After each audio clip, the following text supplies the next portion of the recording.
I stared at the wine spreading across the white tablecloth like blood seeping through gauze, my hand still frozen around the empty glass. The crimson stain crept toward Ryan's side of the table, reaching his pressed shirt sleeve before I could even think to grab a napkin. My husband's jaw tightened, that muscle near his ear twitching the way it always did right before everything went wrong. "I'm sorry," I whispered, already reaching for the cloth napkins stacked near the breadbasket. My voice sounded thin even to my own ears, barely audible over the soft jazz playing through the restaurant's sound system. "It was an accident. I didn't mean to." "Of course you didn't mean to." Ryan's voice was pleasant, almost warm, the tone he used when we were in public, and he needed to maintain the illusion that we were a happy couple celebrating 3 years of marriage. But his hand shot across the table and wrapped around my wrist with bruising force, his fingers digging into the exact spot where last week's grip marks had finally started to fade from purple to that sickly yellow-green. "You never mean to do anything, Megan. You're just clumsy, careless, useless." Each word was punctuated by his thumb pressing harder against the tender skin of my inner wrist, and I bit down on my lower lip to keep from making a sound. Making a scene would only make things worse when we got home. It always made things worse. The restaurant around us continued its elegant performance. The soft clink of silverware against china, the murmur of conversation from other tables, the rain that had started falling an hour ago now drumming steadily against the tall windows overlooking the street. No one was paying attention to us. No one ever did. "It's just wine," I said quietly, trying to pull my hand back, but Ryan's grip only tightened. "I'll pay for the dry cleaning." "With what money?" He smiled then, and if anyone had been watching, they would have thought he was being charming, maybe even flirting with his wife. "You don't have any money, remember? You barely make $400 a week doing those pathetic translation jobs. That doesn't even cover your half of the rent. My half of the rent." As if I hadn't given up my savings account, my credit cards, my entire financial independence when he'd convinced me to consolidate everything under his name 2 years ago. As if I hadn't stopped seeing my best friend Ashley because he said she was a bad influence. As if I had any life left outside the carefully controlled box he'd built around me. "Ryan, please." My voice cracked slightly, and I hated myself for the weakness. "People are looking." "No one's looking, sweetheart." But he released my wrist anyway, sitting back in his chair with that same pleasant smile fixed on his face. "Try not to embarrass me again tonight. This place isn't cheap, and I'm paying for it, so the least you can do is act grateful." I nodded, cradling my wrist against my stomach under the table where he couldn't see. The restaurant really wasn't cheap. Rossi's was one of those places where the menu didn't list prices, and the waitstaff moved with the kind of silent efficiency that suggested they'd been trained at establishments far more exclusive than this. Dark wood paneling, cream-colored walls decorated with original artwork, tables spaced far enough apart that conversations remained private. Soft lighting from antique-looking sconces made everyone appear softer, more attractive than they probably were in daylight. Ryan had chosen it for our anniversary dinner, though I suspected it had less to do with celebrating our marriage, and more to do with the fact that several of his business associates frequented the place. He'd been on edge all week, snapping at me more than usual, staying out late without explanation. Money had been tight, or at least that's what he told me when I'd asked why my freelance payments were being deposited into his account instead of the joint one we supposedly shared. When I'd pressed the issue this morning, he'd shoved me hard enough that I'd hit the kitchen counter, and then he'd smiled and told me to wear something nice because we were going out. So here I sat, wearing the navy dress he'd laid out on the bed for me, my hair styled the way he preferred it, my makeup carefully applied to hide the shadows under my eyes that came from too many nights lying awake and wondering how my life had become this small, this suffocating. 27 years old, and I felt like I'd aged a decade in the 3 years since I'd married him. The waiter appeared with fresh napkins and quietly cleared away the wine-stained cloth without comment, professional enough not to acknowledge the tension at our table. Ryan ordered another bottle of wine, expensive, red, something with a French name I didn't recognize, and leaned back in his chair, finally releasing me from the weight of his attention as he scanned the restaurant.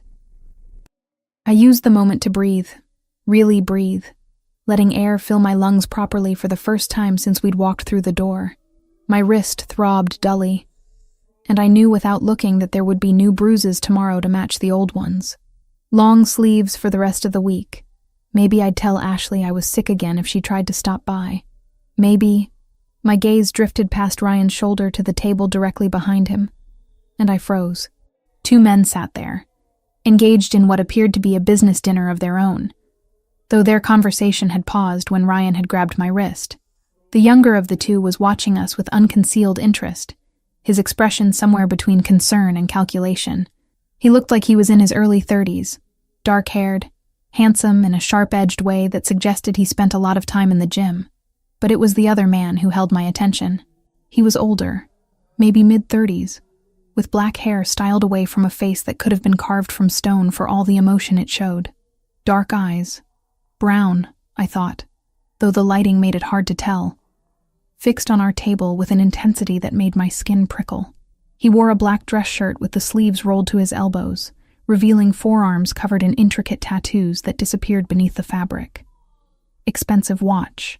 Heavy rings on 3 fingers of his right hand.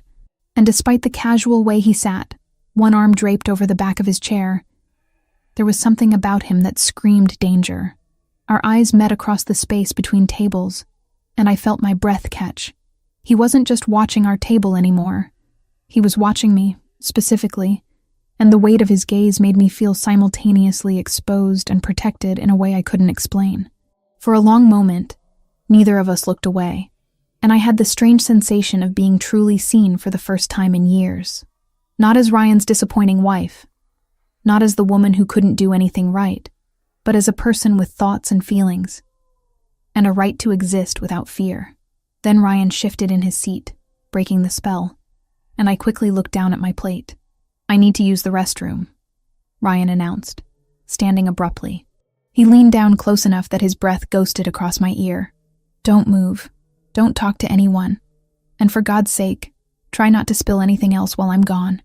I nodded, and he walked away, weaving between tables toward the back of the restaurant where the restrooms were located. The moment he disappeared around the corner, I felt some of the tension leave my shoulders, my body recognizing his absence before my mind fully processed it. These brief respites when he left me alone in public places were the closest thing I had to peace anymore. "Excuse me." The voice was deep, cultured, with the faintest trace of an accent I couldn't quite place. I looked up to find the dark-haired man from the next table standing beside mine, his presence somehow both threatening and reassuring.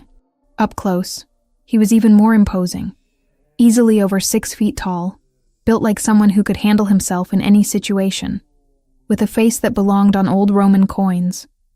Beautiful and terrifying in equal measure. "I'm sorry to interrupt your evening," he continued, his voice low enough that no one else could hear. "But I noticed your husband was somewhat aggressive earlier." Heat flooded my face. Of course someone had noticed. Of course someone had been watching. And now I'd have to make excuses, explain it away, pretend everything was fine because that's what I always did. That's what Ryan expected. "It was nothing," I said automatically. The lie smooth and practiced after years of repetition. "Just a small disagreement. Married couples argue sometimes." "Argument." He repeated the word as if testing its weight. "Is that what you call it when a man grabs his wife hard enough to leave marks?" My hand instinctively moved to cover my wrist, but it was too late. He'd already seen. I'd been so focused on hiding the bruises on my arms that I hadn't thought about new ones forming right there in public, visible to anyone who cared to look. And this man, this dangerous, intense stranger, had definitely been looking. "I don't know what you think you saw," I started, but he held up one hand, silencing me. "I saw enough." He reached into his pocket and pulled out a small cream-colored business card, placing it carefully on the table beside my untouched wine glass. "My name is Franco Pellegrini. If you ever need help getting out of a difficult situation, you can reach me at that number. Day or night. No questions asked, no strings attached." I stared at the card, my heart hammering against my ribs. No phone number jumped out at me immediately. The card seemed to contain only a simple series of digits embossed in dark gold, elegant, and minimal. "Why would you—" "I don't understand. You don't even know me. I don't need to know you to recognize when someone needs help." His dark eyes held mine, and I saw something in them that looked almost like anger, though it wasn't directed at me. And I need to know that you have options, that you understand you're not as trapped as he wants you to believe. My husband will be back any second, I whispered, glancing toward the hallway where Ryan had disappeared. If he sees you talking to me, then take the card and put it somewhere safe where he won't find it. Franco's voice was still low, still calm, but there was steel underneath the courtesy. Please. Something about that single word, spoken with such quiet intensity, made me reach for the card before I could think better of it. My fingers closed around the thick paper, and I tucked it quickly into the small clutch purse I'd brought, the one Ryan had bought me last Christmas, with the zipper compartment inside that he probably didn't know about. Franco watched the movement with approval, then nodded once. One more thing, he said, and this time his voice carried a warning that made the hair on the back of my neck stand up. Whatever he tells you in the car on the way home, whatever threats he makes, remember that there are people who can help, people who won't let him hurt you again if you don't want them to. Are you saying... I stopped, not sure what I was trying to ask. Was he offering to help? Was he threatening Ryan? Was this some kind of elaborate setup that would make everything worse? I'm saying you have choices. He straightened, adjusting his watch with casual precision. And sometimes the hardest choice is believing you deserve better than what you've been settling for. Then he walked back to his table without another word, settling into his chair and resuming his conversation with the younger man as if nothing had happened. I sat frozen, the weight of the business card in my purse feeling heavier than it should, my mind racing with questions I didn't dare ask. Who was Franco Pellegrini? Why had he noticed me?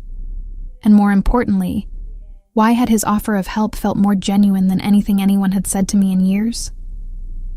Ryan returned a minute later, his mood apparently improved by whatever he'd done in the bathroom.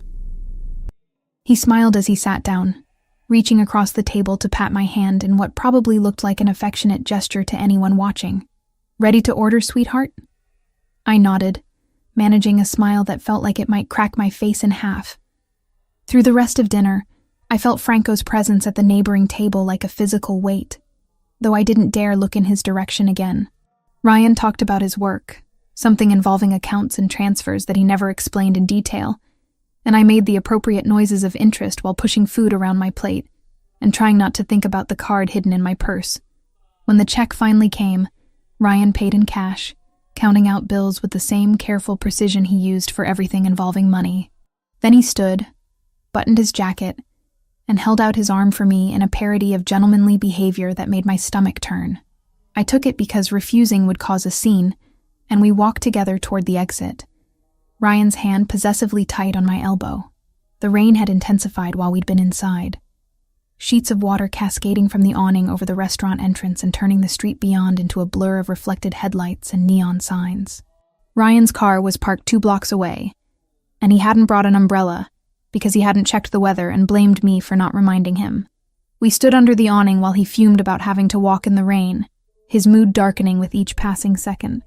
"This is your fault," he muttered, loud enough that I could hear but not so loud that the valet standing nearby would register the words.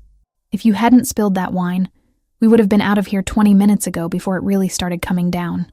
I said I was sorry. My voice was small, defeated, exactly what he wanted to hear. Sorry doesn't mean anything when you keep doing stupid things. He grabbed my arm, his fingers finding the bruises from earlier with unerring accuracy, and started pulling me toward the street. "Come on, let's get this over with." We made it half a block before he started in earnest. The words came fast and vicious, hissed into my ear as we walked through the downpour, each one calculated to hurt in a way that wouldn't leave visible marks. I was worthless. I was lucky he put up with me. No one else would want me. I should be grateful he'd married me at all because God knows I wasn't pretty enough or smart enough or useful enough to deserve him. By the time we reached the car, I was soaking wet and shaking. Though whether from cold or fear or the delayed reaction to everything that had happened, I couldn't say. Ryan unlocked the doors and shoved me toward the passenger side, and I climbed in mechanically, my body going through the motions while my mind retreated to that quiet place where his words couldn't quite reach. He got in beside me, slamming his door hard enough to make the whole car shudder. For a moment, he just sat there, hands gripping the steering wheel, breathing hard through his nose.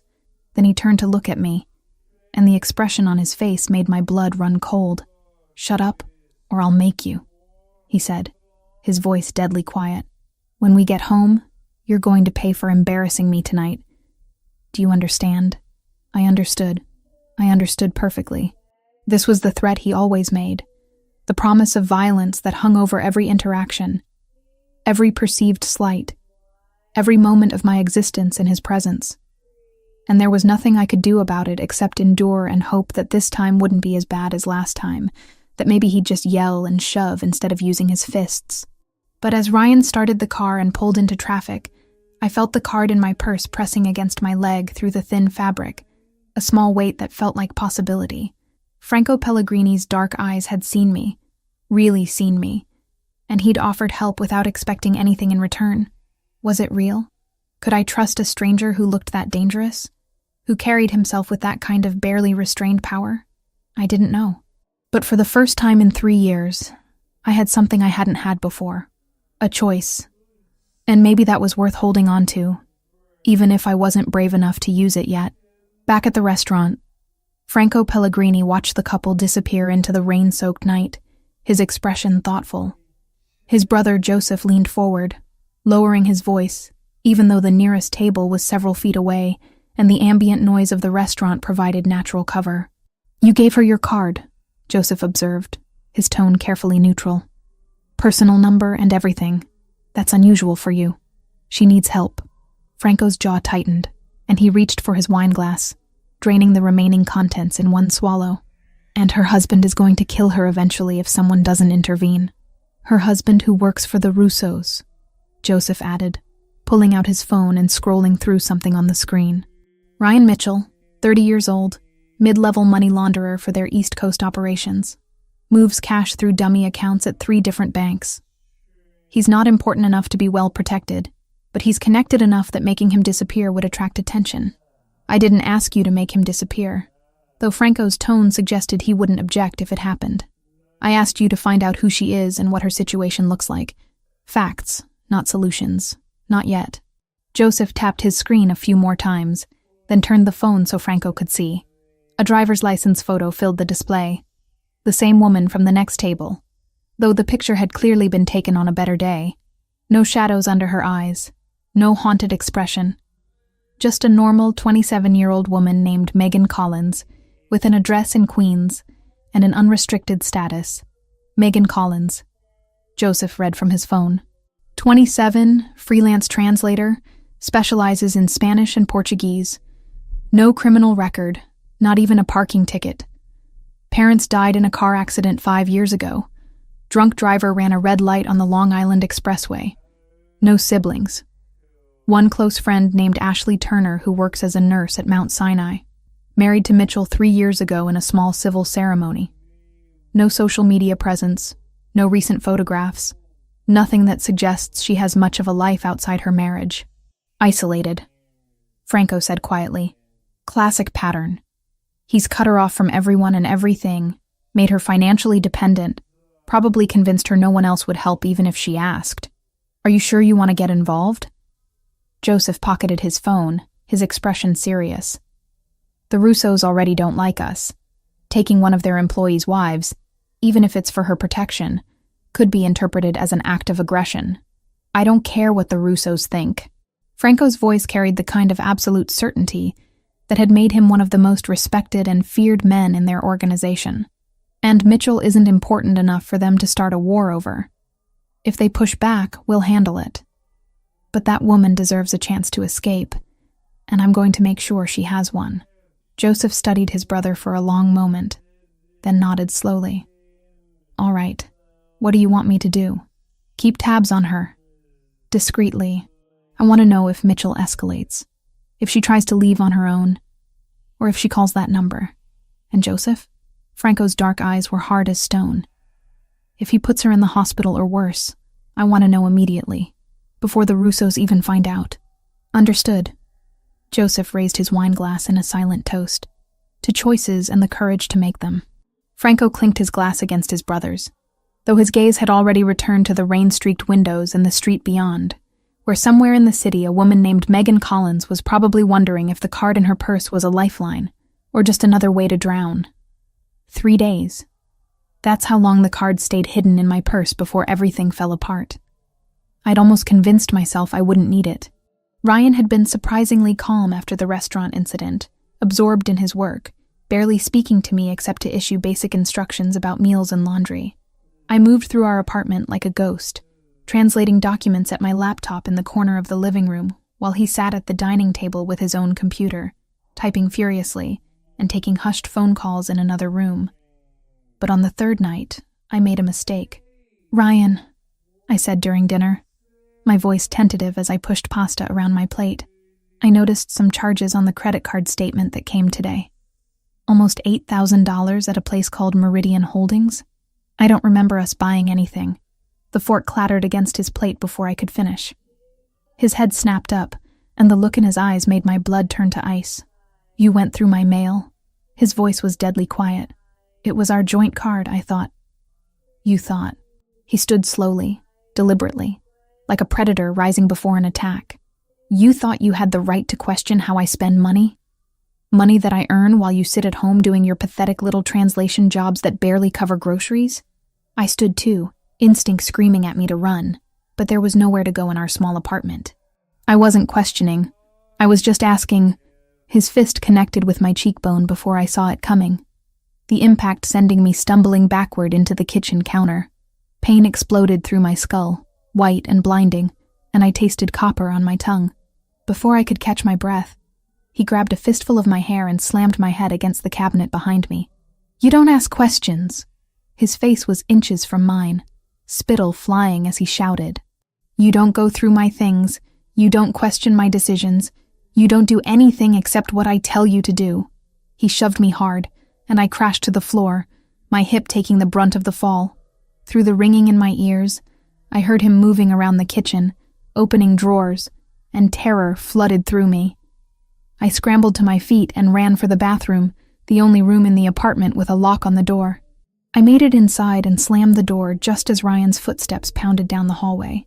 My shaking hands fumbled with the lock, finally getting it to click into place a second before he hit the door from the other side, the wood shuddering under the impact. "Open this door, Megan." His fist hammered against it, making the frame rattle. "Open it right now, or I swear to God." I backed away until I hit the far wall, sliding down to sit on the cold tile floor, my whole body trembling. Blood dripped from my nose onto my shirt, and my cheekbone throbbed with each heartbeat. Through the door, I could hear Ryan screaming threats, each one more violent than the last, describing in graphic detail what he was going to do to me when I came out. If I came out. My purse. Where was my purse? I'd dropped it somewhere in the living room when I'd run. My phone was in there, along with Franco Pellegrini's card.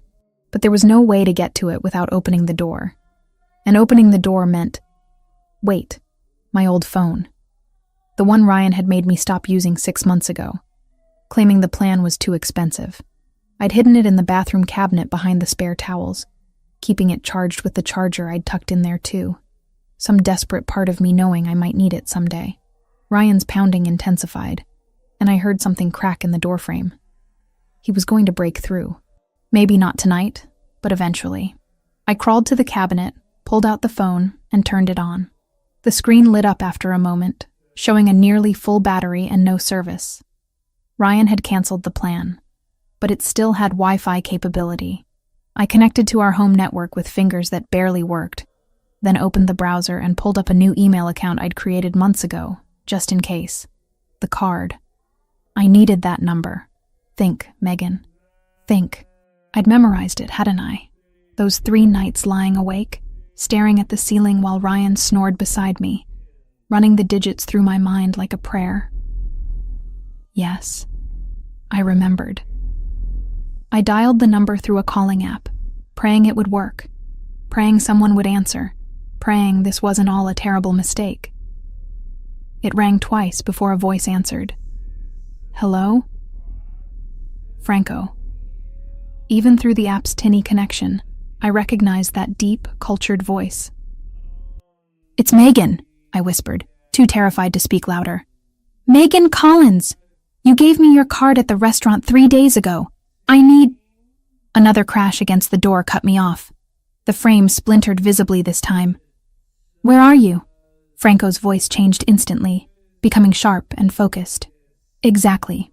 I rattled off my address in Queens, my words tumbling over each other. He's trying to break down the bathroom door. I don't know how much longer.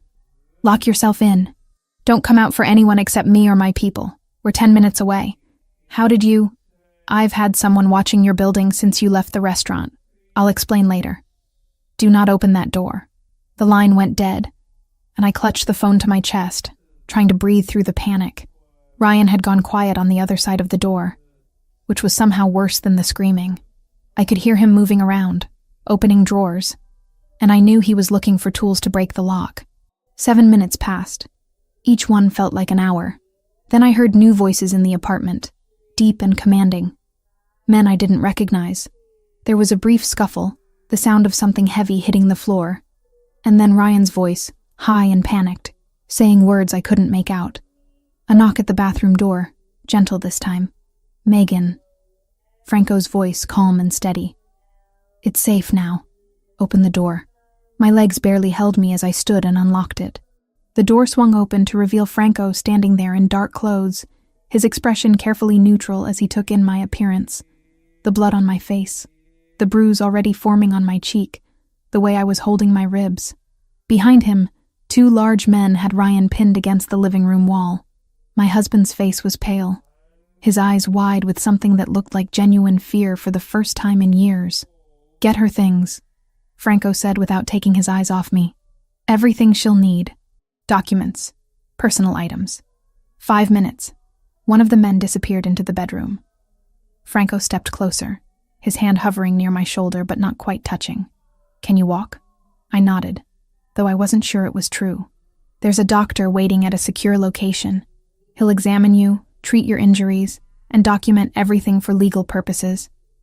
If you don't want to press charges, you don't have to. But I strongly suggest you let him photograph the damage your husband did. Husband? Ryan's voice cracked. Who the hell are you? You can't just break into my apartment. Your apartment? Franco finally turned to look at him, and something in his expression made Ryan go quiet.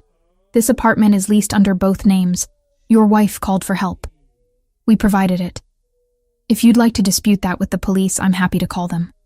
I'm sure they'd be very interested in your financial activities, given that you work for the Russos. Ryan went even paler. I don't know what you're talking about. Of course you don't. Franco's voice dripped with contempt. He turned back to me. Ready? The man returned from the bedroom with a backpack stuffed with my clothes, and another bag with my laptop and documents. Everything I owned that mattered, condensed into 2 bags. 3 years of marriage, and this was all I was taking with me. Franco guided me out of the apartment, one hand at my elbow, steadying me when my legs threatened to give out. We passed Ryan without a word, and I couldn't bring myself to look at him. Down the stairs, out into the night air where a black SUV waited at the curb with the engine running. The last thing I heard before the door closed was Franco saying something to one of his men in Italian, his tone cold and final. Then we were moving through the city, and I was safe for the first time in 3 years. The apartment they took me to was clean and modern, furnished but impersonal, like a high-end hotel suite. A man in his 50s with kind eyes and a medical bag was waiting, introducing himself as Dr. Castillo. He examined me with gentle efficiency while Franco waited in the next room, close but respectful of my space.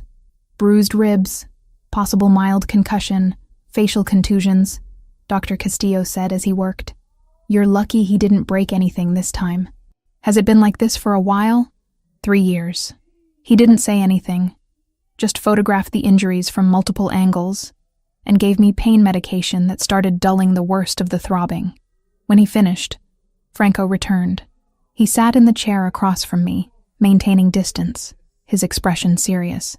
I need you to understand what's happening, he said. Your husband launders money for the Russos, a criminal organization that's currently in conflict with my family. That makes you potentially valuable to me as a source of information about their operations. But it also makes you a target if they find out you're under my protection. I don't know anything about his work, I said, my voice hoarse. He never told me anything. You know more than you think. Account numbers, names mentioned in phone calls, patterns of behavior. All of that is useful. He leaned forward slightly. I'm offering you protection in exchange for whatever information you can provide. I've also arranged for a lawyer, one of the best divorce attorneys in the state, to start emergency proceedings. Given the documented violence, we can fast-track a restraining order and separation agreement. Why? The question came out as barely more than a whisper. Why are you doing this? Franco was quiet for a moment. Because no one should live in fear of the person who's supposed to protect them. And because I have the resources to help, so I will. It was the simplest, most honest answer anyone had given me in years. There's one more thing, I said, suddenly remembering. My friend Ashley. She's a nurse at Mount Sinai. If Ryan thinks she knows where I am, I'll have someone watching her, Franco assured me. Discreetly. She won't even know they're there unless Ryan tries something. Relief flooded through me, mixing with exhaustion and pain, until I felt like I might collapse. Franco must have seen it because he stood, gesturing toward the bedroom. Rest. Everything else can wait until tomorrow. You're safe here, and you're not going back to him. After he left, I managed to call Ashley using my old phone. She answered on the second ring, her voice tight with worry. Megan, where are you? I tried calling earlier, and Ryan said you were asleep, but something felt wrong. I left him, I said, and saying it out loud made it real in a way it hadn't been before. I can't explain everything right now, but I'm safe. There are people helping me. What people? Meg, you're scaring me. Good people. I promise I'll explain everything when I can. But Ashley, if Ryan contacts you, don't tell him anything. Don't let him know where I am or who I'm with. Can you do that? There was a long pause. Then, of course, whatever you need. Just be careful, okay? After we hung up, I sat in the unfamiliar apartment, surrounded by expensive furniture and the promise of safety, and let myself cry for the first time in months. Not quiet tears designed to go unnoticed, but deep, wrenching sobs that came from somewhere I'd kept locked away for too long. I'd made a choice. I'd called a dangerous stranger for help, and now I was in his debt. But I was also alive, and for tonight, that was something worth holding on to. 2 weeks in the loft, and I was starting to remember what it felt like to breathe without counting the cost. The space Franco had arranged for me was nothing like the cramped Queen's apartment I'd shared with Ryan. Floor-to-ceiling windows overlooked a tree-lined street in what I assumed was Brooklyn, though I hadn't asked, and Franco hadn't volunteered the information. The furniture was clean and modern without being sterile. A comfortable sofa in charcoal gray, a dining table that actually had room for more than 2 people, a bedroom with sheets that felt expensive against my skin. There was even a small desk where I could set up my laptop and work.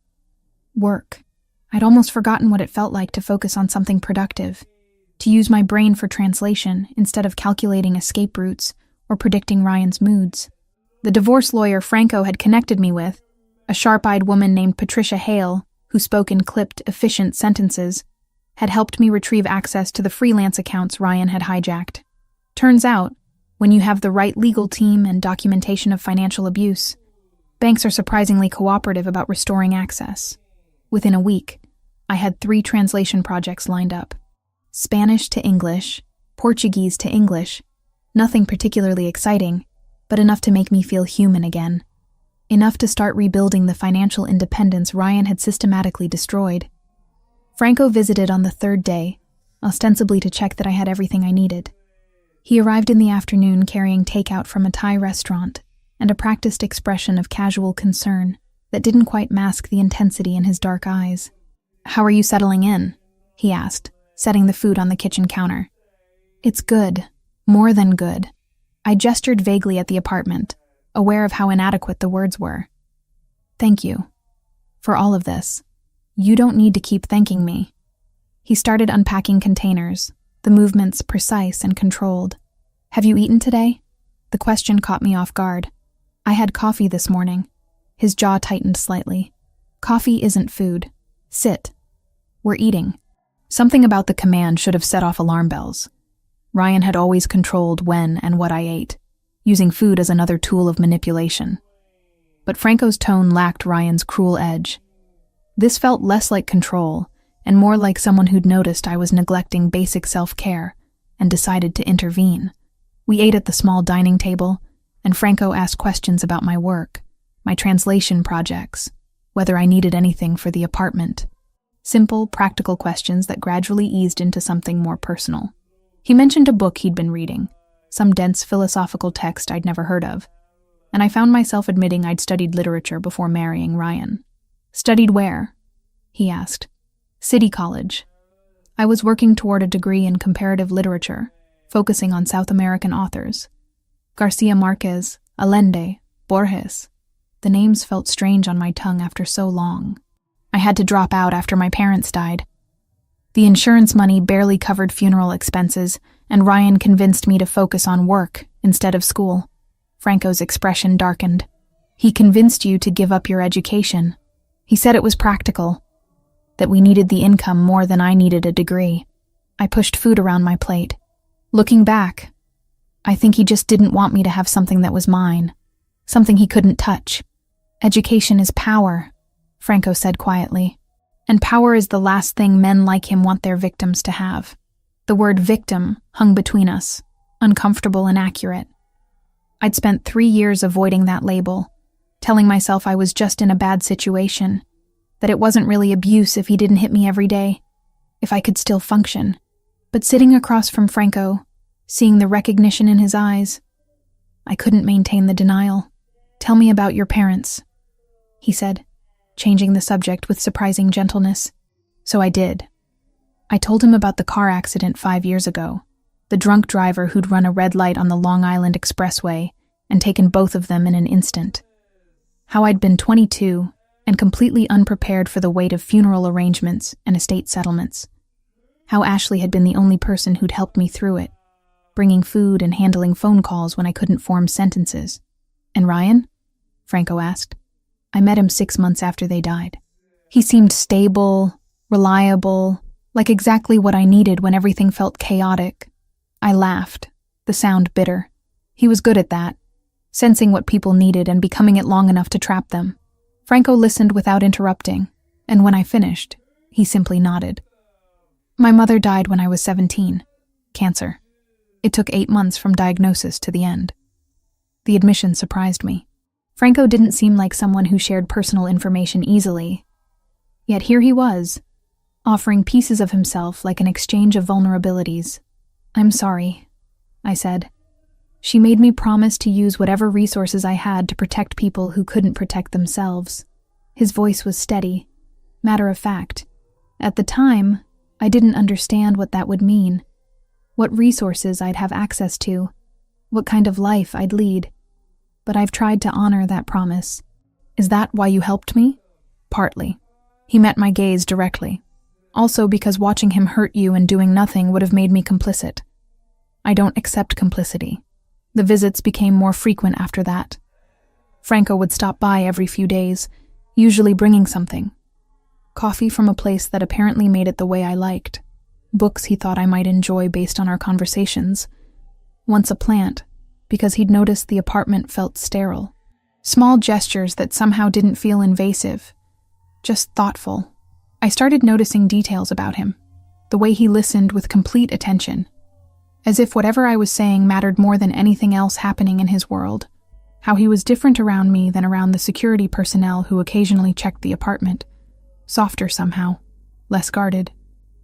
The scar on his left hand that he never mentioned. The watch he wore that looked older than him, probably inherited. On the 11th day, I did something impulsive. I cooked dinner. The loft's kitchen was well stocked, and I had ingredients for pasta carbonara. Not fancy, but something I could make without thinking too hard. When Franco arrived for his usual check-in, I met him at the door with a nervous smile. I made dinner, if you want to stay. He looked surprised, then pleased. I'd like that. We sat at the dining table with plates of pasta and glasses of wine Franco had brought weeks ago, and I'd been too nervous to open. The conversation flowed easier than it should have between a woman fleeing abuse and the crime boss protecting her. We talked about food, about cities we'd visited, about the weird comfort of rainy afternoons. Eventually, the conversation turned deeper. Franco told me about growing up in a world where violence was currency, where loyalty meant everything and trust was earned in blood. He spoke about his brother Joseph, about the family business that was both protection and prison. "Do you ever want out?" I asked. "Sometimes. Then I remember that leaving would mean abandoning the people who depend on me, and I can't do that." He swirled wine in his glass. "We don't always get to choose the lives we're born into. We just choose what we do with them. I chose Ryan," I said quietly. "I chose wrong. You chose based on limited information and grief and vulnerability. That doesn't make you responsible for what he did with that choice." Franco leaned forward slightly. "Megan, you need to understand something. What happened to you wasn't your fault. Not the isolation, not the financial abuse, not the violence. None of it." Tears stung my eyes before I could stop them. "Everyone says that. But I stayed. For 3 years, I stayed. Leaving an abuser is the most dangerous time for a victim. Statistics show the highest risk of lethal violence occurs within the first few weeks after separation. You stayed because some part of you knew leaving could get you killed." His voice was gentle but firm. "That's not weakness. That's survival instinct. How do you know all this?" "Because I've dealt with men like Ryan before. In my line of work, you see patterns. You learn to recognize predators." His expression hardened. "And you learn to remove them before they can do more damage." The implication was clear, and I should have been disturbed by how little it bothered me. But Ryan had destroyed 3 years of my life, and knowing Franco had the capability and will to ensure he never hurt anyone else again felt more like justice than threat. "Do you regret helping me?" I asked. "It's complicated, your situation with the Russos." "No." The answer was immediate and absolute. "The Russos have been a problem for years. If protecting you accelerates that conflict, so be it. Some things are worth the complication."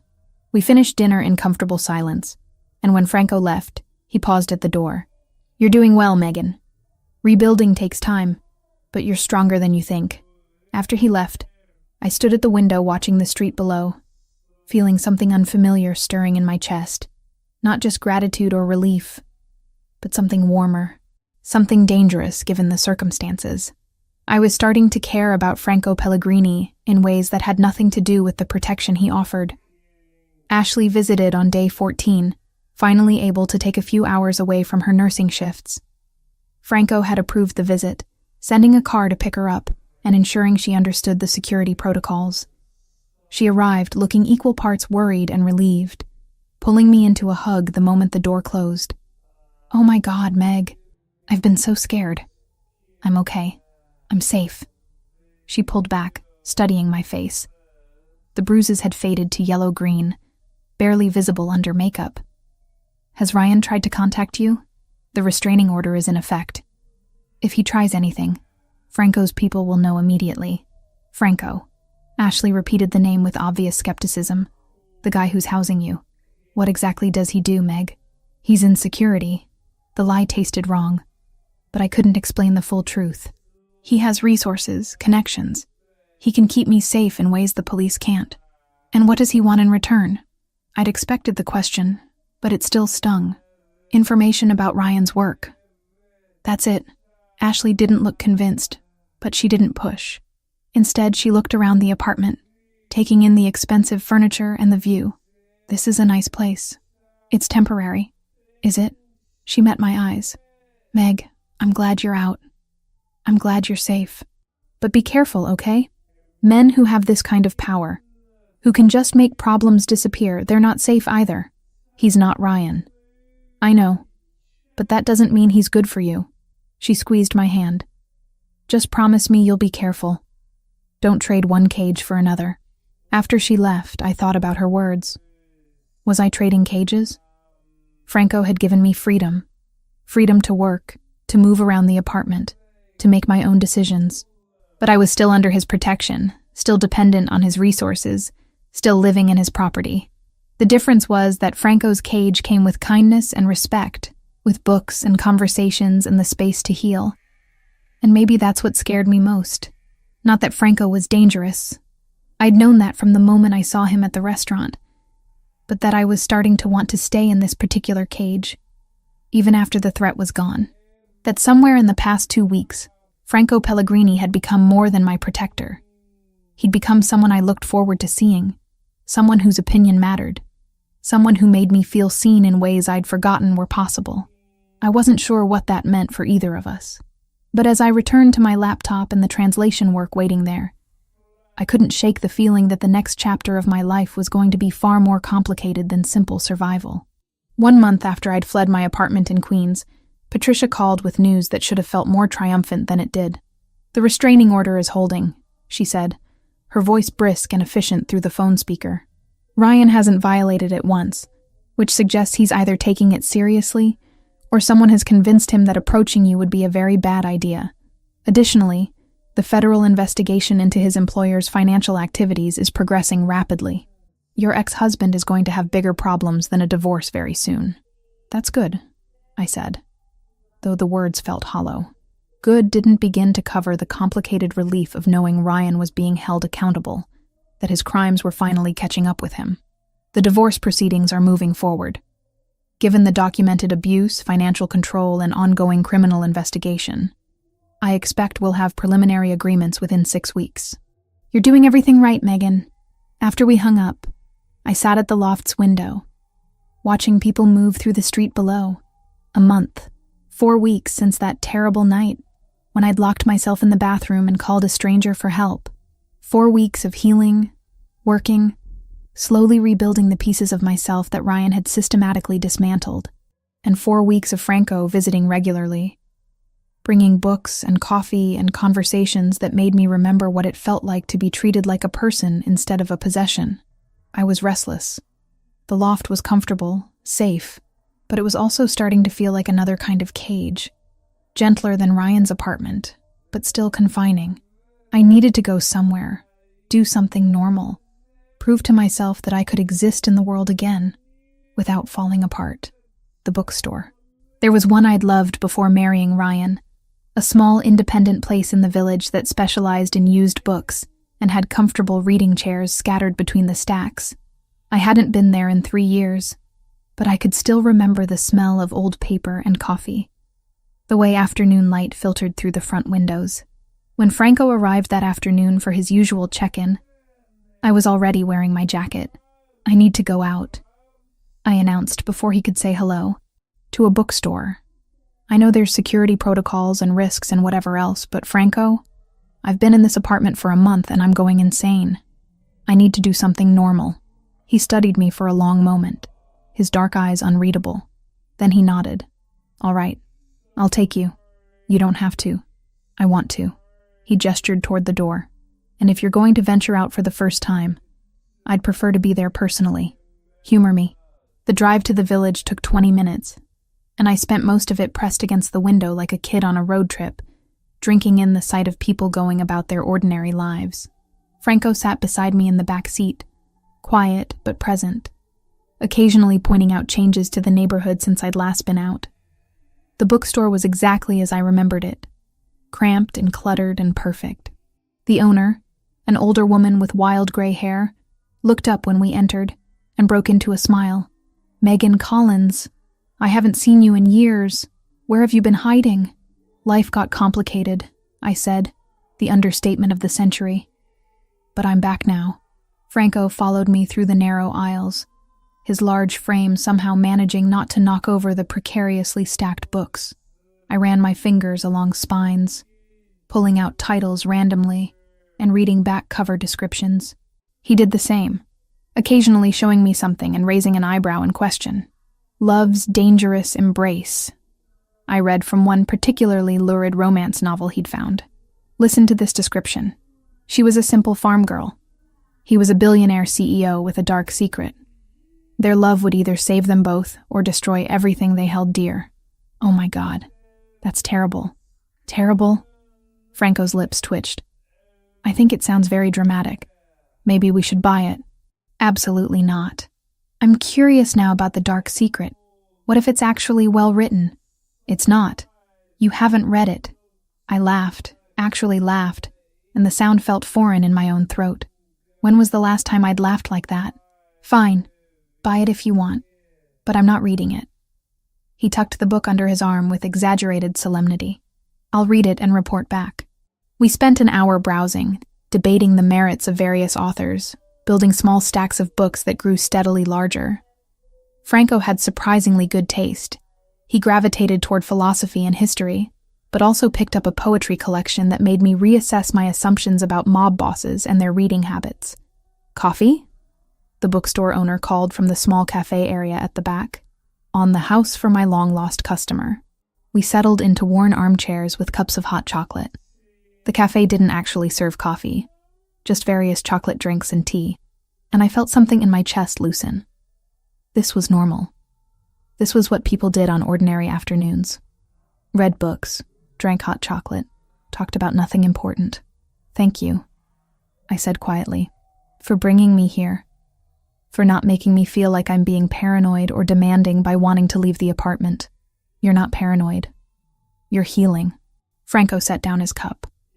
And healing requires more than just physical safety. You need to remember what it feels like to live, not just survive. The afternoon stretched into early evening, the light outside fading to that particular golden quality that only happened in autumn. Eventually, we paid for our books, Franco insisting on buying everything despite my protests, and headed back to the car. Light rain had started falling while we were inside. Nothing heavy, just a fine mist that made the sidewalk glisten. I wasn't paying attention to where I was walking, too busy laughing at something Franco had said about the romance novel tucked in his bag, and my foot hit a patch of wet leaves. I stumbled, my balance completely gone, and strong hands caught me before I could fall. Franco's arms wrapped around me, steadying me, and suddenly we were pressed together on the sidewalk, his face inches from mine. Time did something strange. Slowed down or sped up. I couldn't tell which. All I knew was that I could feel the warmth of him through my jacket, could see the exact moment his expression shifted from concern to something else entirely. His eyes dropped to my mouth, and I felt my breath catch. He was going to kiss me. I wanted him to kiss me. The realization crashed through me with startling clarity. This wasn't gratitude or dependence, or any of the complicated things I'd been worried about. This was real attraction, genuine desire for the man who'd somehow become the most important person in my carefully reconstructed life. But Franco didn't close the distance. Instead, he pulled back slightly, though his hands remained at my waist, steadying me. "Careful," he said, his voice rough. "The sidewalk is slippery." "Franco, you should choose when you're ready," he continued, his dark eyes intense. "When you're truly free, not just legally but emotionally. When you can be certain that what you feel isn't just gratitude or trauma bonding or any of the other things that happen when someone helps you escape danger." He released me slowly, putting proper distance between us. "You deserve that choice, Megan. And I won't take it from you by rushing something you might regret later." I wanted to argue that I was ready, that I knew what I felt, but the words stuck in my throat, because maybe he was right. Maybe I couldn't be completely certain yet. Couldn't separate rescue from genuine connection when everything was still so raw and new. But God, the frustration of wanting something and having it denied for my own good was almost unbearable. "What if I don't want to wait?" I asked quietly. "Then you tell me that when you're free. When the divorce is final. When Ryan is no longer a threat. When you've had time to build a life that isn't defined by running from him." Franco's expression was gentle but firm. "I'm not going anywhere, Megan. I'll wait." We drove back to the loft in silence, but it wasn't uncomfortable. It was charged, full of possibility and restraint, and the weight of things unsaid. When we arrived, Franco walked me to the door with his usual courtesy, carrying the bags of books. "Thank you," I said again. "For today. For all of it. Anytime." He handed me the bags. "And Megan? For what it's worth, I'm waiting because you matter. Not because I don't want this." After he left, I sat on the couch surrounded by new books, my lips still tingling from a kiss that hadn't happened, and admitted something to myself that I'd been avoiding for weeks. I was falling in love with Franco Pellegrini, not because he'd saved me, not because he provided protection and resources, but because he was kind and thoughtful and treated me like an equal, because he made me laugh and challenged me to think and respected my autonomy even when it meant denying himself something he wanted. This wasn't gratitude. This was real. and terrifying, and completely beyond my control. That night, across the city in his own home, Franco sat in his study with a glass of whiskey and tried to focus on the financial reports Joseph had left for review, but his mind kept returning to that moment on the sidewalk, to the look in Megan's eyes when she'd stumbled into his arms. Joseph appeared in the doorway without knocking, which meant he'd been lurking and waiting for an opportunity to intrude. "So," his brother said, settling into the chair across from Franco's desk without invitation, "you took her to a bookstore. She needed to get out of the apartment. You could have sent guards. Instead, you went yourself, again." Joseph's expression was knowing. "Franco, I've worked with you for 15 years. I've seen you handle business negotiations, territory disputes, family politics. I've never seen you like this with anyone." "Like what?" "Careful, gentle, like you're terrified of breaking something precious." Joseph leaned forward. "You're in love with her." Franco didn't bother denying it. "It doesn't matter what I feel. She needs time, space, freedom to figure out who she is outside of trauma and survival. I won't complicate that by pushing for something she's not ready for. And if she is ready, then I'll still wait, because she deserves to be certain." Franco drained his whiskey. "The Russos are already a problem. Ryan's investigation will likely implicate higher-level members of their organization. If Megan and I become involved, she becomes an even bigger target. I won't risk her for my own wants." "Noble," Joseph observed. "Also stupid. Life doesn't wait for perfect timing, Franco. Sometimes you have to take what you want when it's offered. Not this time."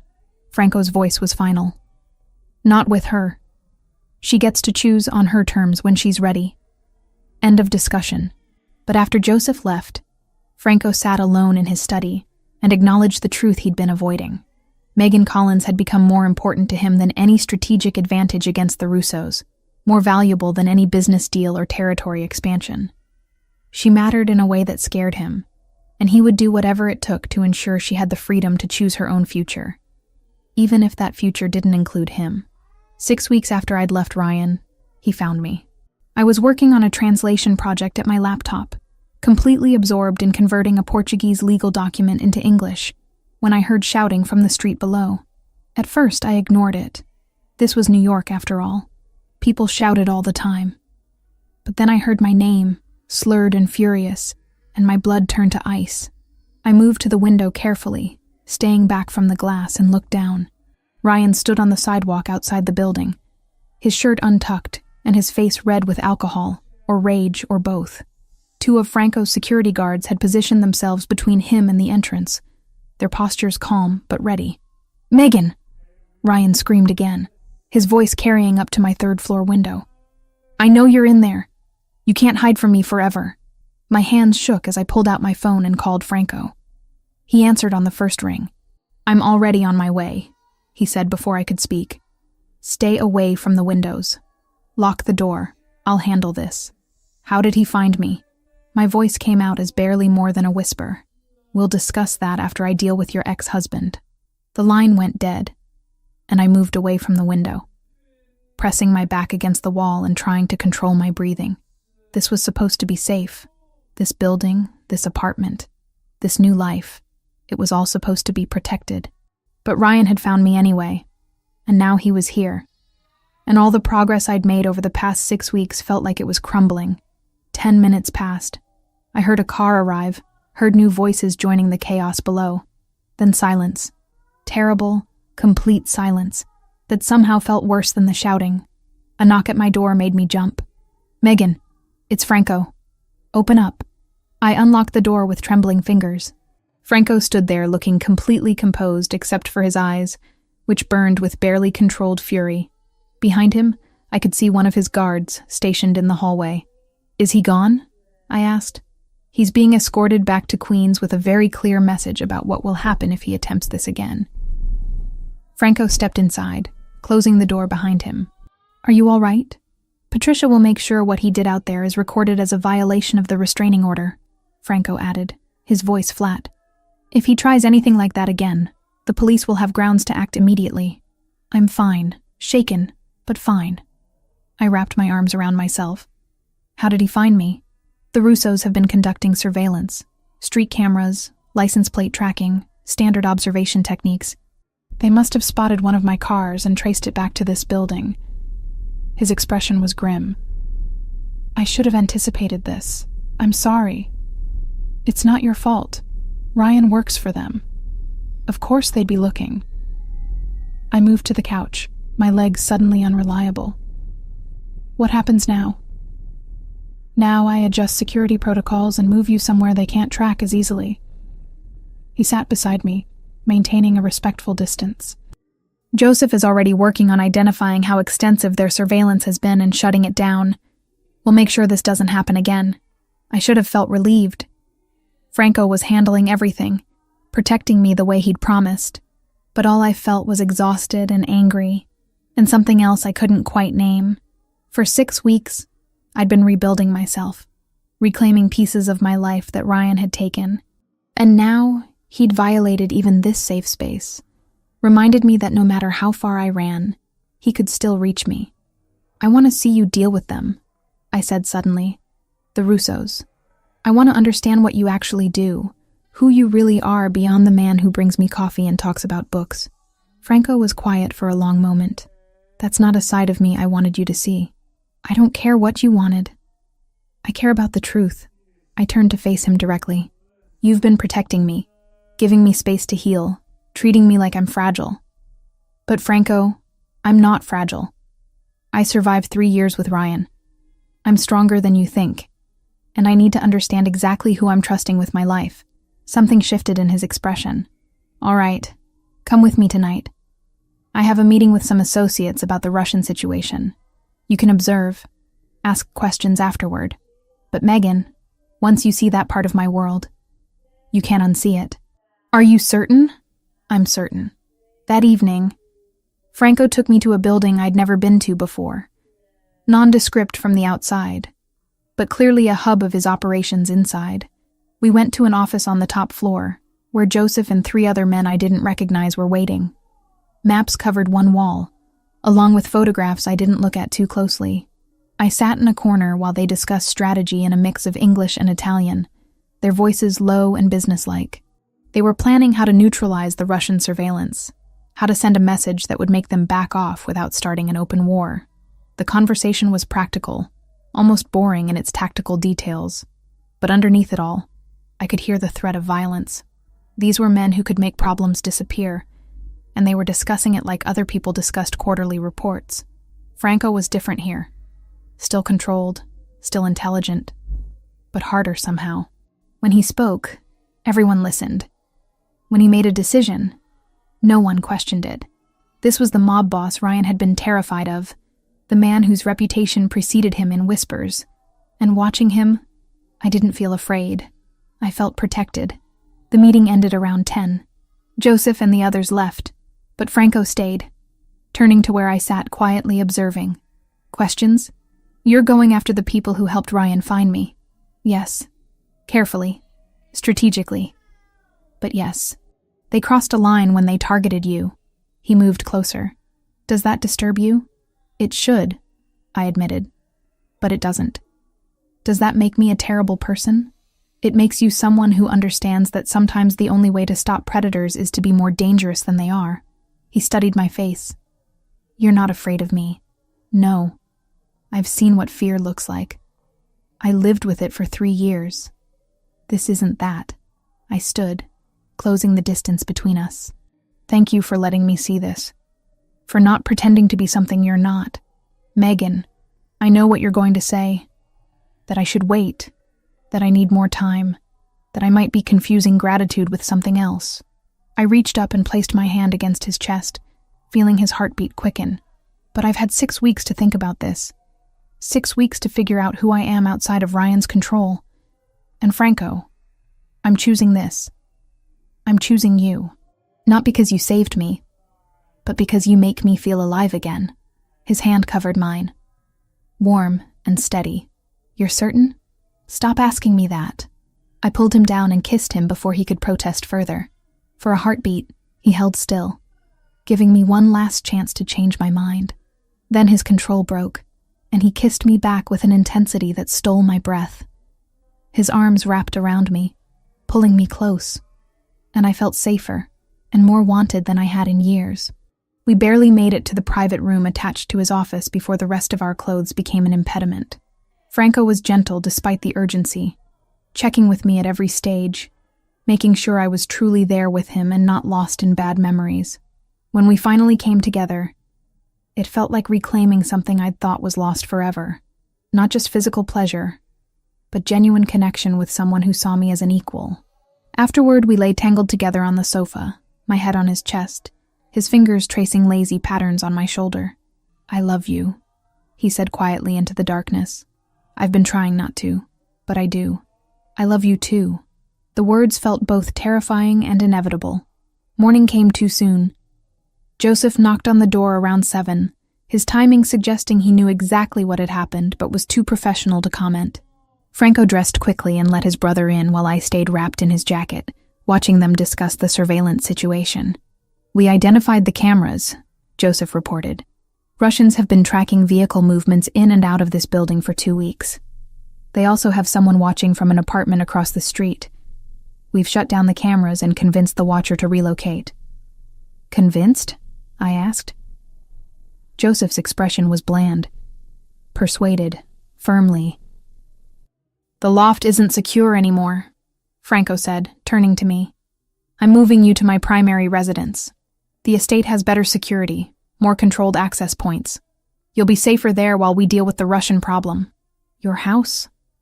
I wasn't sure how I felt about that. Living in the loft had maintained some illusion of independence. Moving into Franco's actual home felt different, more permanent.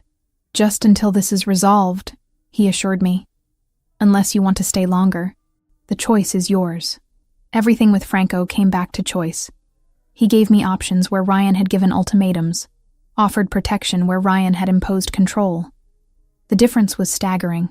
"All right," I agreed. "Let's go see this estate of yours." As we prepared to leave, Franco pulled me aside one more time. "Last night changes things," he said seriously. "Not just between us, but strategically. If the Russos realize you're more than just a refugee I'm sheltering, you become an even bigger target. Are you prepared for that?" I thought about Ryan's face twisted with rage on the sidewalk, about the fear I'd lived with for 3 years, about the choice between safety and happiness. Then I looked at Franco, this dangerous, complicated man who'd given me back my life, and knew my answer. "I'm prepared. Whatever comes next, we face it together." He kissed my forehead, then my lips, lingering for a moment. "Together then. Let's go home." 5 days after moving into Franco's estate, I was still discovering new rooms. The property wasn't what I'd expected. No gaudy displays of wealth, no marble statues or gold fixtures screaming mob money. Instead, it was a sprawling stone house, set back from the road behind high walls and mature trees, elegant in a way that suggested old family money rather than criminal enterprise. The interior matched. Hardwood floors worn smooth by decades of use, furniture that looked comfortable before it looked expensive, walls decorated with family photographs instead of just art. "Miss Megan, breakfast is ready whenever you'd like." The voice came from behind me, warm and slightly accented.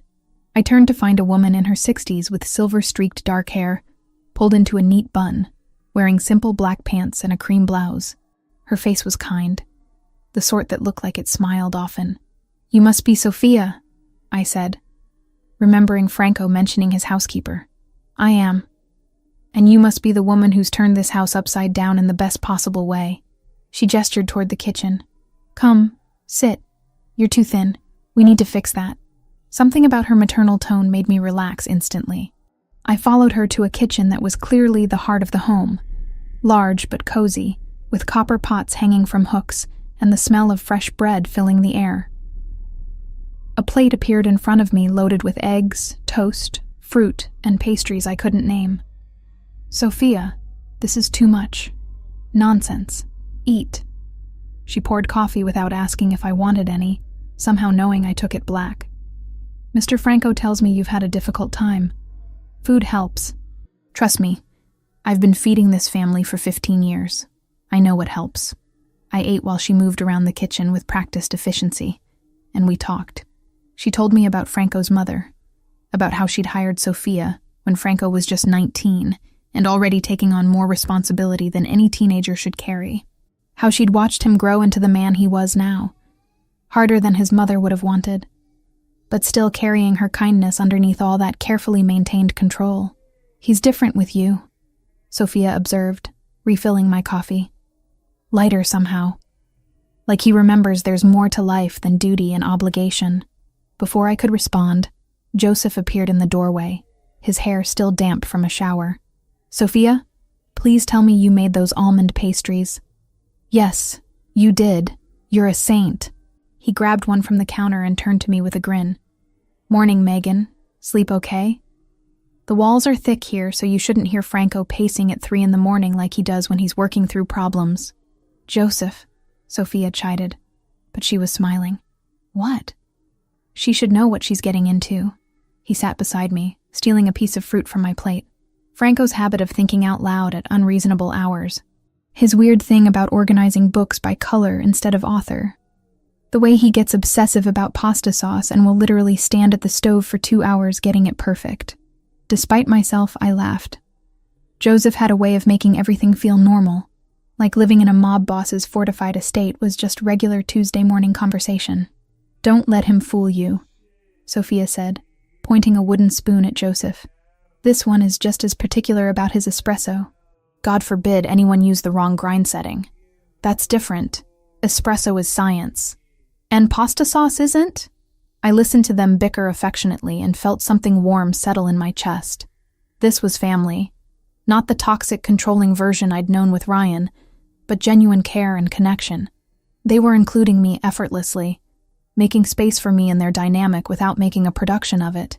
Franco found us like that an hour later, still sitting around the kitchen table, while Joseph told increasingly ridiculous stories about security mishaps, and Sophia pretended to be scandalized. He stood in the doorway for a moment, just watching, and when our eyes met, I saw satisfaction in his expression. He'd wanted me here, in his home, surrounded by the people he trusted. And now I was. The days took on a rhythm. Mornings in the kitchen with Sophia, who taught me her pasta recipes while sharing stories about Franco's childhood. Afternoons working on my translations in the study Franco had set up for me, complete with a massive desk and a view of the garden. Evenings when Franco would find me wherever I'd settled, carrying books or wine or just his presence, and we'd talk for hours about everything and nothing. I saw different sides of him here.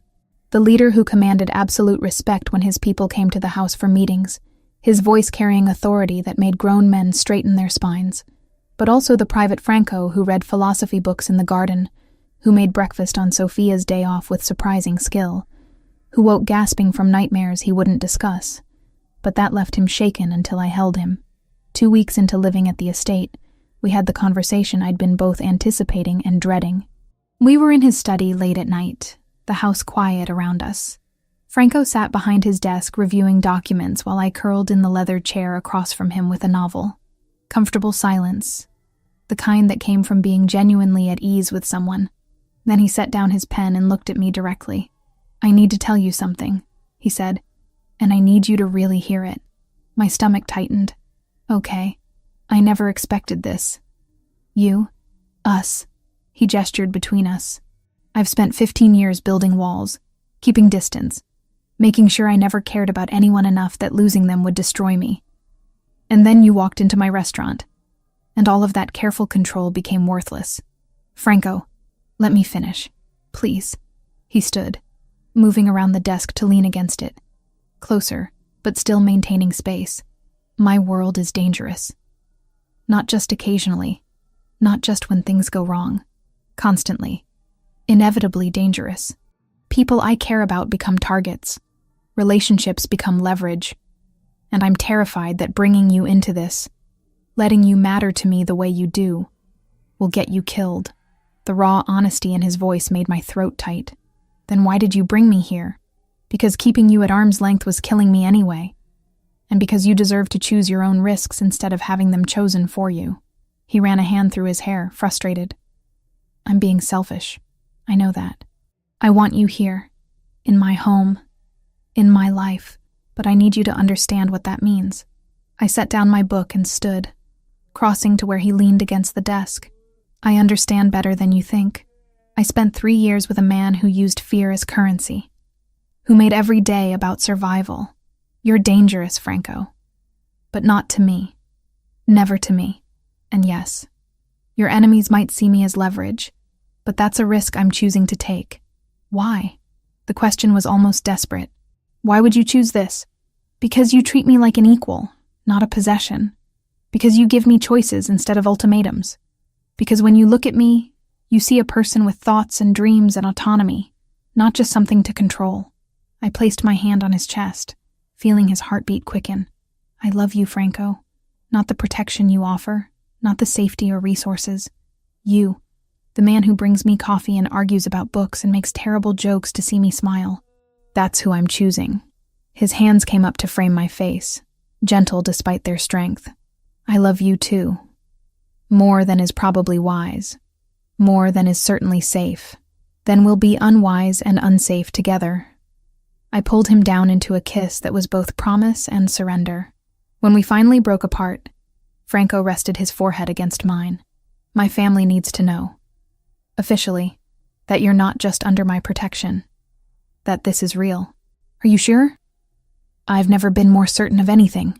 The announcement happened at dinner 2 nights later. The entire family was there. Joseph, Sophia, 3 of Franco's cousins who helped run various operations, and 2 men I'd been introduced to as advisors. We ate at the massive dining room table, and conversation flowed easily until Franco cleared his throat. I have something to announce, he said, his voice carrying authority even in this casual setting. Megan and I are together, officially. She's not just a guest in this house. She's family now. I expect everyone to treat her accordingly. The table went quiet for a heartbeat. Then Joseph raised his wine glass with a knowing grin. About damn time. I was wondering how long you were going to dance around it. Sophia beamed. This is wonderful news. We need more women in this house to balance out all the testosterone. The others murmured congratulations, and I saw acceptance in their faces. Relief even. As if Franco being in a relationship somehow made him more human in their eyes. Later that week, Ashley visited. Franco had arranged for a car to bring her from the hospital after her shift, complete with security that she absolutely noticed. Meg, this is insane, she whispered as we walked through the garden, far from where anyone could overhear. This place looks like something from a movie. And those guards at the gate? They had assault rifles. I know it's a lot. A lot. You're living with a mob boss in his fortress. But her expression was more concerned than judgmental. Are you okay? Really okay? I thought about how to answer honestly. I'm happy, Ash. Happier than I've been in years. Franco treats me with respect, gives me freedom, supports me in ways Ryan never did. Yes, his world is dangerous. But I'm making an informed choice. Ashley studied my face for a long moment. You love him. I do. And he loves you? Like, genuinely? Not in a possessive way? He walked away from kissing me once because he wanted to make sure I was choosing him for the right reasons, not just because I was grateful for the rescue. I squeezed her hand. He's nothing like Ryan. I promise. She pulled me into a hug. Okay. If you're happy, then I support you. But Meg, if anything changes, if you ever feel unsafe or trapped, you call me immediately. Deal? Deal. That night, lying in Franco's bed with his arm around me and moonlight streaming through the windows, I felt something I hadn't experienced in years. Peace. Not just safety or security, but genuine contentment. The future was uncertain, possibly dangerous, definitely complicated, but I was facing it with someone who saw me as a partner, who valued my choices, who loved me not despite my flaws, but including them. What are you thinking about? Franco murmured, his voice drowsy. That I never expected to be here. In your home, in your life, in love with someone like you. Someone like me meaning what? Dangerous? Criminal? Someone extraordinary. I turned to face him in the darkness. Someone who makes me want to be brave. His arms tightened around me, and I felt his lips press against my forehead. You've always been brave, Megan. You just needed the space to remember it. We fell asleep like that, tangled together. And for the first time since my parents died 5 years ago, I felt like I truly belonged somewhere, not because of obligation or fear, but because I'd chosen it. And that choice, that simple act of deciding my own future, meant everything. 2 months had passed since Franco announced our relationship to his family. 2 months of learning what it meant to be loved without conditions, to be treated as a partner instead of property. I'd settled into the rhythm of life at the estate, mornings translating documents in my study, afternoons helping Sophia in the garden, evenings with Franco discussing everything from philosophy to the mundane details of daily life. Then, Agent Cooper appeared, and everything became complicated again. He contacted me through Patricia, my divorce attorney, requesting a meeting to discuss Ryan's ongoing criminal case. Patricia was present when I met him at her office downtown, Franco's security waiting outside with strict instructions not to interfere unless I signaled distress. Agent Cooper was younger than I expected, maybe 40, with tired eyes, and the kind of methodical demeanor that suggested years of building cases brick by brick. He laid out his proposition with practiced efficiency. Ms. Collins, the federal investigation into the Russian organization your ex-husband works for has reached a critical stage. We have financial records, surveillance, testimony from lower-level operatives. What we need is someone who can connect Ryan Mitchell directly to specific money laundering operations. Someone who lived with him, who might have overheard conversations or seen documents. I already gave you everything I know, I said carefully. When I first left Ryan, I provided information to Franco's people about account numbers, names I'd heard, and that information was helpful. But Ms. Collins, we need you to testify. In court, under oath, about what you witnessed during your marriage. He leaned forward slightly. I understand this is asking a lot, but Ryan Mitchell and the people he works for have destroyed countless lives. Your testimony could help us dismantle their entire East Coast operation. My stomach tightened. And what about Franco? His organization. Agent Cooper's expression didn't change. Our investigation is focused on the Russian syndicate and their financial crimes. Mr. Pellegrini's activities, while certainly of interest to law enforcement, are not part of this particular case. Your testimony would be limited to what you know about Ryan Mitchell's work for the Russos. Nothing more. You're asking me to put a target on my back. We're offering you immunity, witness protection if necessary, and our full resources to keep you safe during and after the trial. His voice remained professional, pragmatic. I won't lie to you, Ms. Collins. There is risk involved. The Russos don't take kindly to witnesses, but with proper precautions we can minimize that risk significantly. I need time to think about it. Of course, but Ms. Collins, the grand jury convenes in 3 weeks. I need your answer within 7 days. I left Patricia's office with my mind spinning. Franco's security immediately surrounding me for the drive back to the estate. They must have reported the meeting immediately, because Franco was waiting when I arrived, his expression carefully neutral. We need to talk, he said, gesturing toward his study. Once the door closed, I told him everything. Every word Cooper had said, every implication, every promise and threat. Franco listened without interrupting, but I could see the tension building in his shoulders, the tightness around his eyes. You can't do this, he said when I finished. It's too dangerous. The Russos will come after you, immunity or not. I know it's risky. Risky? He stood abruptly, pacing. Megan, they kill witnesses. That's not hyperbole or exaggeration. They have people inside law enforcement, inside the justice system. Testifying against them is essentially signing your own death warrant.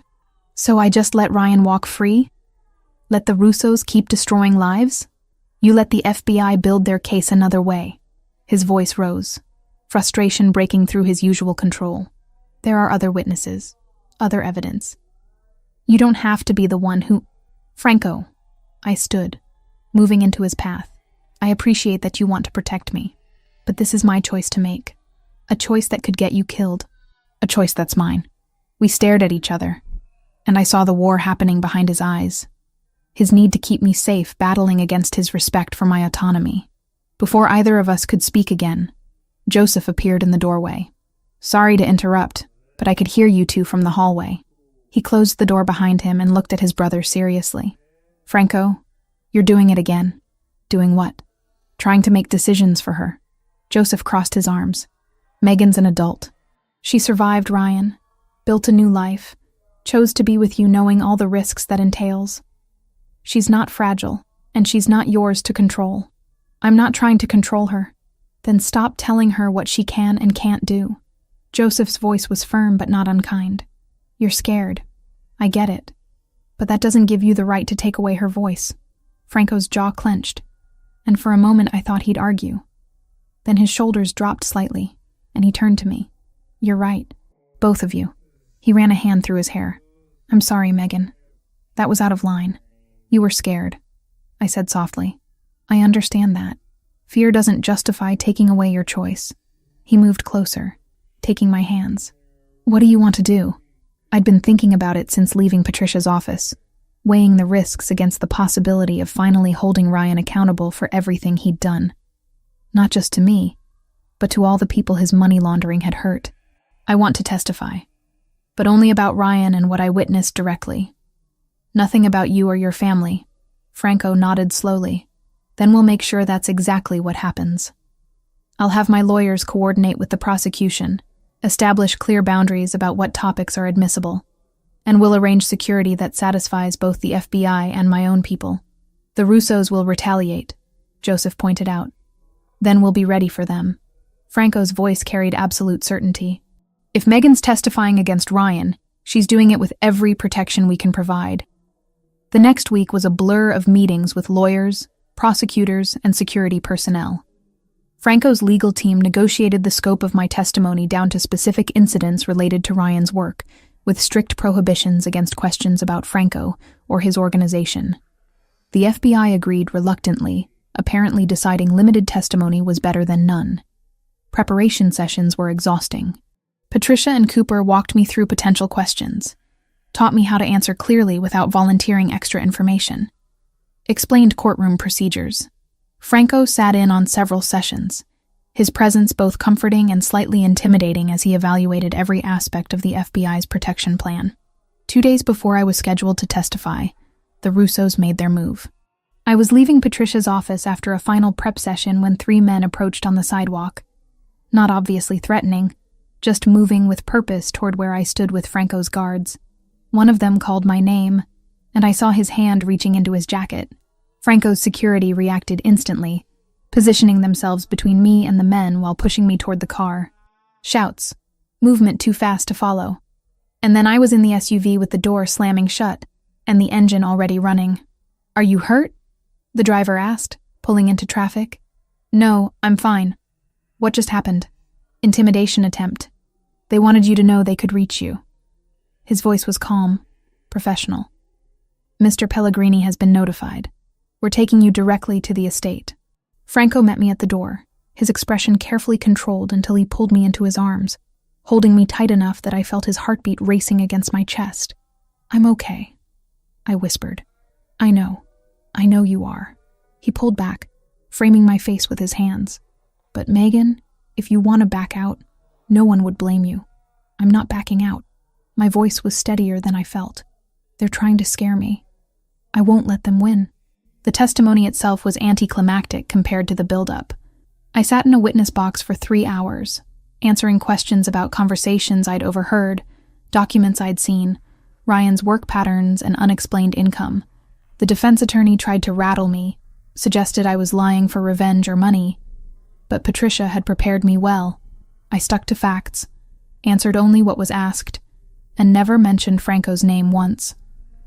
Ryan was there, seated at the defense table, and when our eyes met, I saw none of the rage I expected, just defeat. He knew he was going down, and he knew I was the one delivering the final blow. 2 weeks later, Patricia called with the verdict. Guilty on 15 counts of money laundering and conspiracy. Ryan was sentenced to 15 years in federal prison. You did it, Franco said when I told him, pulling me close. You got justice. We did it, I corrected. I couldn't have done this without you. Without your family. Yes, you could have. You're stronger than you give yourself credit for. That night, we sat on the terrace overlooking the garden, drinking wine and watching the sunset. Joseph joined us, raising his glass in a toast. To Megan, who proved that even the Russos can't silence someone brave enough to speak. And to the end of that particular problem, Franco added. The investigation Patricia mentioned hit the Russos hard. Their leadership is fragmenting, operations shutting down. They're no longer a threat. I leaned against Franco's shoulder, feeling exhaustion and relief in equal measure. It was over. Ryan was in prison. The organization he'd worked for was crumbling. And I was finally, truly free. What happens now? I asked. Franco kissed the top of my head. Now we live. No more running. No more looking over our shoulders. Just life, together. And for the first time since that rainy night at the restaurant months ago, I believed him completely. 4 months after Ryan's sentencing, Patricia called with the final paperwork. The divorce was complete. Officially, legally, permanently over. I held the documents in my hands and felt nothing except relief. No anger, no residual fear, just the quiet satisfaction of a chapter definitively closed. Ryan was serving his 15-year sentence at a federal facility upstate. I'd requested no contact, and apparently he'd honored it. Whether from genuine remorse or just exhaustion, I didn't know and didn't particularly care. He was someone else's problem now, and I was free to build the life I'd only dreamed about during those terrible years. The first thing I did was return to school. City College accepted my transfer credits and readmitted me into the comparative literature program I'd abandoned when my parents died. Walking onto campus that first day felt surreal. 27 years old, surrounded by students barely past their teens, carrying notebooks instead of the weight of constant vigilance. But Professor Martinez welcomed me warmly, and within weeks I'd settled into the rhythm of lectures, essays, and passionate debates about Garcia Marquez's magical realism versus Borges's philosophical complexity. Franco supported my decision without hesitation. He arranged his schedule around my classes, insisted I use the estate's library for studying, and listened patiently when I rambled about obscure literary theory at dinner. Once I found him reading one of my assigned novels, a dense analysis of post-colonial Latin American fiction, just so he could discuss it with me later. You don't have to do this, I told him, touched and slightly amused. I want to understand what matters to you, he replied simply. Besides, it's interesting. I never had time for this kind of education when I was younger. My translation work evolved too. I still took freelance projects, but increasingly I worked with Franco's legal team, helping navigate contracts for his expanding legitimate operations. He'd been serious about transitioning away from his family's darker enterprises, and watching him systematically dismantle questionable ventures and replace them with clean businesses was fascinating. Restaurants, import companies, tech startups, each carefully vetted, properly licensed, completely legal. It's slower money, Joseph observed one evening over dinner, discussing a shipping contract. But it actually sleeps at night. You sleep better too, Sophia added pointedly, looking at Franco. No more 3 a.m. phone calls about problems that need immediate attention. She was right. Franco seemed lighter somehow, less burdened by the constant calculation required to maintain power through fear. He still commanded respect. That was inherent to who he was, but now it came from competence and fairness rather than implied threats. Ashley became a regular fixture at the estate, arriving most Sundays for dinner and staying late to argue with Joseph about everything from politics to the correct way to make tiramisu. Watching my best friend banter with Franco's brother while Sophia refereed from the kitchen felt like the family I'd lost when my parents died, rebuilt from unexpected pieces. I still can't believe this is your life, Ashley whispered one night while we helped Sophia with dishes. From Queen's apartment with Ryan to this. It's like a completely different universe. Sometimes I can't believe it either, I admitted. But it's real. I wake up every morning and choose it. And it keeps being real. 3 months into the semester, Franco suggested we take a trip. Italy, he said. Florence, where you studied abroad. Rome, where my mother's family is from. I want to show you where I came from, and I want to see the places that made you love Italian literature. We went in October when the tourist crowds thinned and the air turned crisp. Franco's family in Rome welcomed me like I'd always belonged. Cousins and aunts and uncles who spoke rapid Italian and insisted I eat far too much pasta, and told embarrassing stories about Franco's childhood that made him groan, but also smile. In Florence, we walked streets I'd traversed years ago as a student. I showed Franco the cafe where I'd spent hours reading Dante, the small bookshop where I'd discovered Calvino, the piazza where I'd first understood what it meant to fall in love with a language, and he showed me the neighborhood where his mother grew up, the church where she'd been baptized, the stories she'd told him about a life before she'd married into his father's world. She wanted something different for me, Franco said quietly, as we stood in front of her childhood home. She made my father promise I'd have choices, that I wouldn't be forced into the life if I didn't want it. But you chose it anyway. I was 17 when she died. My father needed help, the family needed leadership, and I was good at it. He took my hand. But she'd be happy about this. About the changes I'm making. About you. On our last night in Rome, we ate at a small restaurant his cousin recommended, tucked into a quiet neighborhood far from tourist areas. The food was extraordinary, the wine even better. And halfway through our meal, Franco reached across the table and took both my hands. "I need to tell you something," he said, his expression serious. "And I need you to really listen." My heart stuttered, old instincts flaring briefly before I reminded myself this was Franco, not Ryan. This was safety, not threat. "Okay," I said carefully. "I don't want this to be temporary. The life we're building. It's not something I'm doing until you get back on your feet, or until the threat passes, or until you decide you want something else." His dark eyes held mine with familiar intensity. "I want you in my life permanently, as my partner, my equal, the person I come home to every night and wake up beside every morning. Franco, I'm not asking you to marry me. Not yet." A small smile touched his lips. "We've both learned that rushing major decisions leads to mistakes. But I'm asking if you can see that future, if you want it the way I do." I thought about the life I'd built over the past months. My classes, my work, the family dinners and late-night conversations and quiet mornings reading in the garden. I thought about Ashley's laughter mixing with Joseph's, about Sophia teaching me recipes that had been passed down through generations, about Franco's careful respect for my autonomy even as he loved me fiercely. "I can see it," I said, my voice steady despite the emotion swelling in my chest. "I want it. With you. With this complicated, beautiful life we're building together." His relief was visible, tangible. He brought my hands to his lips, kissed my knuckles gently. "Then we'll keep building it. One choice at a time." We returned to New York refreshed, and life continued its evolution. I excelled in my classes, earning praise from Professor Martinez and an invitation to present at a small academic conference. Franco finalized the sale of his last questionable operation and reinvested the proceeds into a clean energy startup.